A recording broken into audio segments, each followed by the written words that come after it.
Hi everyone, welcome to my Facebook Live.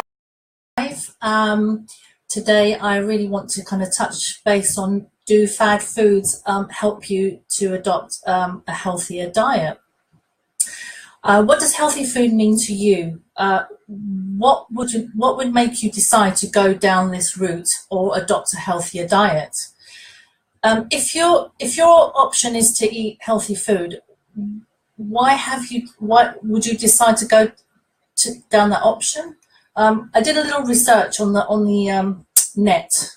Most people who decide to eat healthy, this is what they were saying on the on Google search.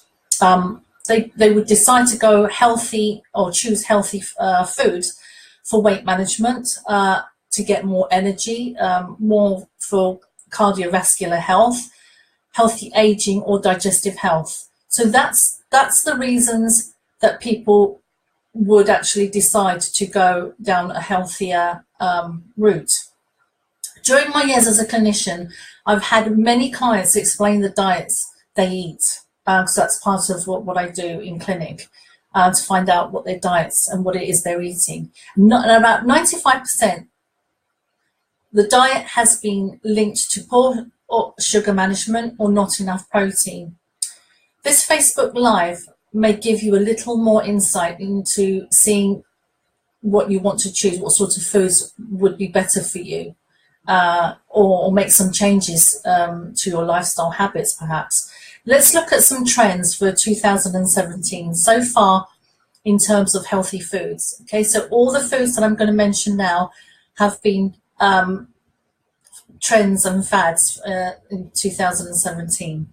So turmeric and kefir were amongst the top Google searches in the past year.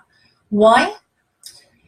Because turmeric is a great anti-inflammatory and kefir promotes good stomach bacteria. So yes, I would say that that's a good fad diet to adopt. Food labels. Do you ever look at what you're putting inside your body? For example, when I recommend to a client that they need to be gluten-free for a period of time, I will always recommend that they read food labels. Why?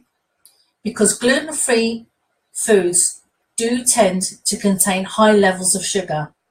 In particular, if you have candida, which is an overgrowth of yeast in your gut, okay, then this is something you should be paying close attention to.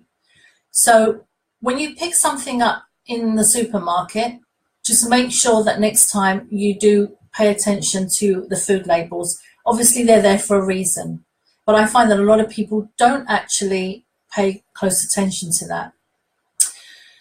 Organic food. How many of you eat organically? Some people would like to eat more organic or have a more organic diet, but organic food is more expensive, is a more expensive option. There are supermarkets that sell organic food and are more reasonably priced. I would say do some research. I have purchased organic food in Aldi.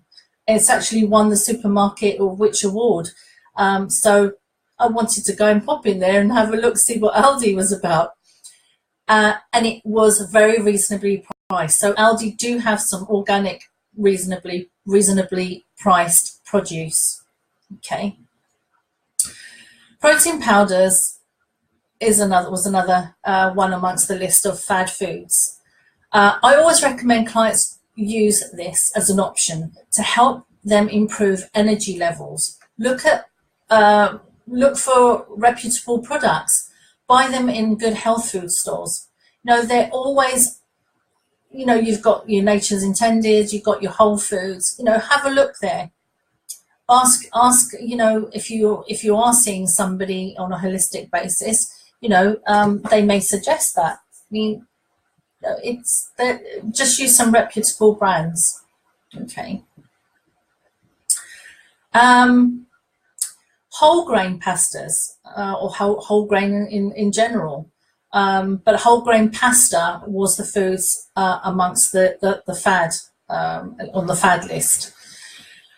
I certainly recommend whole grain if you're going to eat pasta, or anything else such as breads, rice. Whole grain or brown is a healthy option.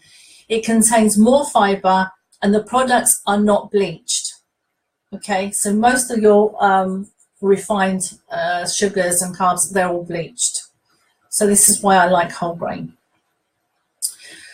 This is important for the bowel health and getting rid of excess cholesterol. So fiber is very, very important, okay? Okay, the other thing on the list was coffee. I'd say that people are much more aware these days of their coffee intake, okay? At least in the last few years. Coffee is a stimulant. There are also other options such as organic decaf. I know some people say, when I have had this, people have said this to me in the past, well, why have coffee? You know, why have decaf? What's the point of having coffee then? But it's an option, because for people that are finding it very hard to give up coffee, that is an option for you. Okay, so just be mindful and not, when you're drinking coffee, not to have 4 or 5 cups. I would recommend between 1 to 2, no more per day. Okay. We now have useful apps that track health, which are becoming very popular. Why not try one? One that can monitor your step patterns. It can count how many steps you've done throughout the course of the day and how active you've been. You know, iPhone's wonderful. You've got all these apps on there now. So try, you know, this is another fad. You know, having all these health apps on your phones. Well, I hope that my Facebook Live's been useful and interesting. My Facebook Live next one is on Thursday the 28th at 6:30. Check out the event post so you know what topics I'll be covering, and hope to see you there. Have a lovely afternoon, well, evening, should I say now, and enjoy your family time for those who are close to families. Anyway, have a lovely evening. And, oh, hi, Berta. Have a lovely evening, and hope to see you on Thursday. Thank you. Bye-bye.